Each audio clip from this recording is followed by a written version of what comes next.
Oke, Assalamualaikum warahmatullahi wabarakatuh. Apa kabarnya hari ini? Semoga Bapak dan Ibu dan teman-teman semua dalam keadaan sehat dan semangat. Terima kasih sudah meluangkan waktu untuk bergabung dalam podcast Zoom yang kita buat hari ini. Perkenalkan, nama saya Ocha Intania Putri, bidan terampil dari Puskesmas Simpang Tiga Pumu, yang akan menemani jalannya diskusi kita. Hari ini kita akan mengobrol santai, tapi penting, tentang adaptif dan kompeten dalam pelaksanaan pelayanan. Di zaman yang serba cepat berubah ini, kita dituntut untuk bisa menyesuaikan diri dengan berbagai perubahan, mulai dari teknologi, sistem kerja, hingga kebutuhan masyarakat. Selain itu, kita juga perlu terus meningkatkan kompetensi agar pelayanan yang kita berikan tetap profesional dan berkualitas. Jadi, bukan hanya bekerja, tapi bekerja dengan kemampuan terbaik dan siap menghadapi perubahan. Sebelum kita mulai diskusi, saya akan memperkenalkan narasumber kita hari ini. Boleh dimulai dari Kak Rere. Baik, terima kasih. Perkenalkan, nama saya Regita Evi Cahyani, jabatan saya bidan terampil di UPT Puskesmas Tanjung Sakti Pumi. Oke, terima kasih Kak Rere. Boleh lanjut di Kak Feni. Izin memperkenalkan diri. Perkenalkan, nama saya Penny Mahdalena, bidan terampil dari UPT Puskesmas Nabing. Terima kasih. Baik, terima kasih kakak-kakak. Untuk memulai diskusi, saya ingin bertanya. Pertanyaan pertama, menurut kakak-kakak nih, apa sih makna sikap adaptif dalam pelayanan saat ini? Terima kasih untuk pertanyaannya, saya akan mencoba menjawabnya. Sikap adaptif, kemampuan ASN untuk menyesuaikan diri secara cepat dan proaktif terhadap perubahan lingkungan, teknologi maupun tuntutan masyarakat guna memastikan pelayanan tetap relevan dan prima. Contohnya adalah sekarang sudah beralih ke pendaftaran online yang dulu menggunakan manual, sekarang serba online. Baik, terima kasih. Boleh dari Kak Feni. Baiklah, saya akan mencoba menjawab. Sikap adaptif bagi seorang bidan adalah kemampuan untuk menyesuaikan asuhan kebidanan dengan perkembangan teknologi, perubahan regulasi, serta kondisi lingkungan yang dinamis tanpa mengurangi standar keselamatan pasien. Contoh konkret dari sikap adaptif ini dalam praktik kebidanan, yaitu bidan dituntut untuk beralih dari pencatatan manual ke sistem digital. Contohnya memanfaatkan media sosial atau grup WhatsApp sebagai sarana edukasi dan konsultasi jarak jauh bagi ibu hamil yang memiliki keterbatasan akses fisik.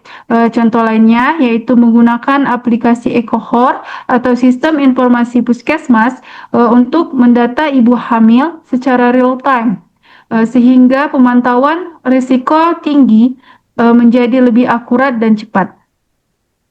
Iya. Terima kasih. Selanjutnya, mengapa sih kompetensi menjadi hal yang sangat penting dalam memberikan pelayanan? Baik, saya mencoba menjawabnya. Karena kompetensi adalah fondasi utama dari profesionalisme. Jika adaptif adalah kemauan untuk berubah, maka kompeten adalah modal kapasitas atau kemampuan untuk menjalankan perubahan.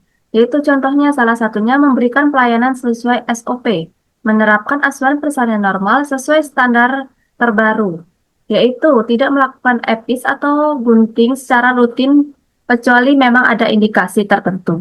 Baik, terima kasih. Baik, terima kasih Kak. Boleh untuk Kak Feni? Baiklah, kompetensi dalam halnya ini kita sebagai bidan, yaitu kompetensi bidan merupakan gabungan dari pengetahuan, knowledge, keterampilan, skill, dan perilaku, attitude, profesional untuk memberikan asuhan kebidanan yang berkualitas. Contohnya yaitu pada kompetensi klinis seperti pada asuhan antenatal, kita mampu melakukan pemeriksaan kehamilan secara komprehensif, termasuk mendeteksi dini faktor resiko seperti perdarahan perpaginan atau tekanan darah tinggi. Kemudian pada pelayanan KB dan kesehatan reproduksi, kita memberikan konseling dan pemasangan alat kontrasepsi sesuai prosedur. Oke, pertanyaan selanjutnya nih Kak. Apa sih tantangan yang sering dihadapi dalam beradaptasi dengan perubahan sistem ataupun teknologi? Tantangan yang sering dihadapi, terutama di tempat saya bekerja, yaitu resistensi terhadap perubahan, yaitu terbiasa dengan menggunakan pola yang lama sehingga enggan untuk beralih ke pola yang baru atau adaptasi yang baru. Sedangkan kesenjangan literasi digital, yaitu kesenjangan usia di mana orang yang lebih tua biasanya enggan untuk beradaptasi. Yang ketiga adalah masalah infrastruktur atau konektivitas. Biasanya disebabkan karena koneksinya lambat atau karena komputernya tidak mendukung. Baik, terima kasih. Baik Kak, terima kasih. Boleh lanjut di Kak Feni?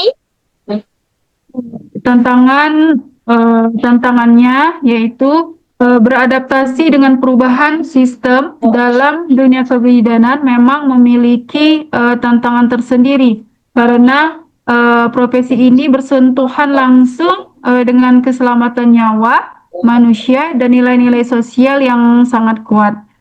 Contohnya yaitu banyak bidan terutama yang sudah senior merasa kesulitan beralih dari pencatatan manual ke sistem digital seperti e-cohort atau rekam medis elektronik.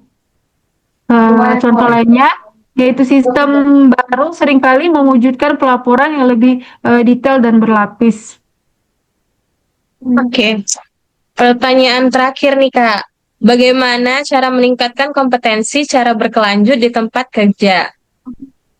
Biasanya meningkatkan kompetensi itu ada dua cara ya. Yang pertama yaitu melalui pembelajaran dan non-pembelajaran. Melalui pembelajaran biasanya melalui seminar ataupun workshop. Yang kedua, melalui non-pembelajaran biasanya belajar dari atasan atau teman sejawat yang lebih berpengalaman. Baik, terima kasih. Boleh dari Kak Feni? Untuk meningkatkan kompetensi di tempat kerja itu bukan hanya soal mengikuti seminar, melainkan menciptakan ekosistem belajar yang terintegrasi dengan tugas sehari-hari.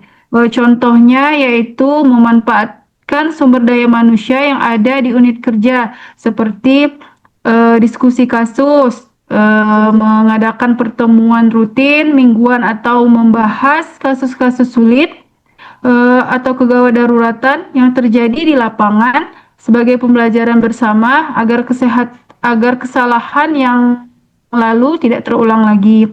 Contoh lainnya yaitu dengan memanfaatkan teknologi untuk belajar tanpa harus meninggalkan pos pelayanan seperti mengikuti kursus bersertifikat melalui platform resmi seperti Satu Sehat SDMK dari Kemenkes untuk memperbarui SKP kita. Oke, bagus sekali ya kakak-kakak. Terima kasih atas sharingnya. Tidak terasa kita sudah sampai di penghujung acara. Dari diskusi hari ini, kita belajar bahwa yang pertama, sikap adaptif mampu membuat kita menghadapi perubahan dengan lebih siap. Lalu kompetensi membuat pelayanan kita lebih profesional dan berkualitas. Dan yang ketiga, belajar dan berkembang adalah proses yang tidak pernah berhenti. Semoga obrolan santai kita hari ini bermanfaat dan bisa diterapkan dalam pekerjaan sehari-hari. Terima kasih pada narasumber atas ilmu yang luar biasa. Saya Ocean Tania Putri, pamit undur diri. Wassalamualaikum warahmatullahi wabarakatuh.